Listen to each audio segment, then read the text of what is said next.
नमस्कार साथियों। तो आज की सेशन में हम बात करने वाले हैं सरकार के उस स्कीम के बारे में जिससे हम अपनी बेटियों के फ्यूचर को सिक्योर कर सकते हैं, और उस योजना का नाम है सुकन्या समृद्धि योजना। दोस्तों, मेरी भी एक बेटी है जो लगभग 1.5 साल की होने वाली है। तो मैं इस चीज़ के लिए अभी तैयारी कर ही रहा था, तो मैंने सोचा क्यों ना इस चीज़ को आप लोगों के साथ भी शेयर करें।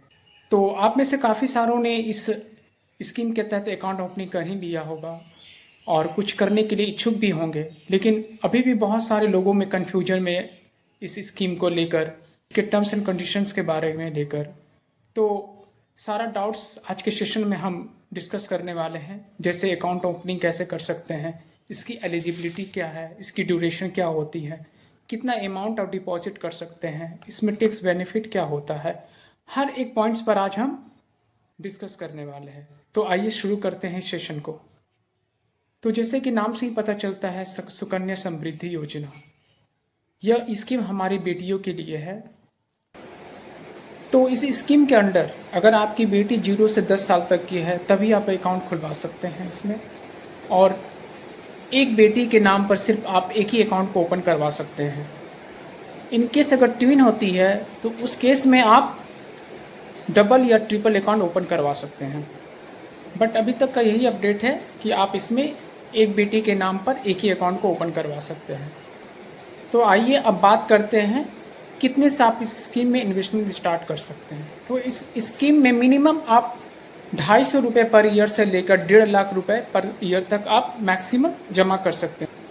और जहाँ तक ड्यूरेशन की बात आती है तो इसमें आपको 15 साल तक पैसा डिपॉजिट करना होता है, और पैसा मैच्योर होने में 21 साल का समय लगता है।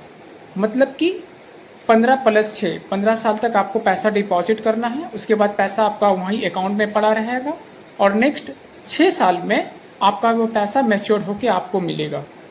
तो एग्जाम्पल के लिए मान लीजिए अभी आपकी बेटी 8 साल की है, तो 8 + 15 23 साल, और नेक्स्ट 6 साल मतलब 29 साल। जब आपकी बेटी 29 साल की हो जाएगी तब आपको ये पैसा रिटर्न मिलेगा पूरे मैच्योर्ड होकर। और इसमें एक और पॉइंट जानने वाली बात है कि इन केस मान लीजिए कभी भी आपको बीच में पैसे की ज़रूरत होती है, जैसे मान लीजिए बेटी की शादी करनी है, और या मान लीजिए हायर स्टडी के लिए भेजनी है, तो आप 18 साल के बाद आपका जो पैसा डिपॉजिट होगा, मतलब कि आपकी बेटी जब 18 साल की हो जाती है उस टाइम तक उस अकाउंट में जितना पैसा पड़ा रहता है आप उसमें से 50% विड्रॉ कर सकते हैं। तो अब चलिए अब बात करते हैं रेट ऑफ इंटरेस्ट की। तो इसमें कोई फिक्स रेट नहीं होता है, क्योंकि इसमें हर 3 महीने में सरकार रेट को रिवाइज करती है। फिर भी ओवरऑल देखा गया है कि हमारे जो पीपीएफ से जो रिटर्न आती है, लगभग अगर आप 10 साल का एवरेज निकालते हैं तो ऑन एवरेज उससे लगभग 0.75% ज़्यादा इंटरेस्ट मिलता है। अभी फ़िलहाल के लिए इसमें 8.4 इंटरेस्ट ऑफ रेट मिलता है। और जहाँ तक टैक्स की बात आती है तो सरकार ने इस डिपॉजिट से होने वाली इनकम पर कोई टैक्स नहीं लगाया है, ना ही आप जो अमाउंट डिपॉजिट करते हैं उस पर टैक्स लगता है, ना ही जो इंटरेस्ट रेट हमें उससे रिटर्न मिलता है उस पर टैक्स लगता है, और ना ही जब अमाउंट मैच्योर होने के बाद हमें मिलता है उस पर कोई टैक्स लगता है। तो ये स्कीम काफ़ी अच्छा है। तो अभी फ़िलहाल के लिए ऑनलाइन आप इस अकाउंट को ओपन नहीं करवा सकते हैं, इसके लिए ब्रांच विजिट ज़रूरी होता है।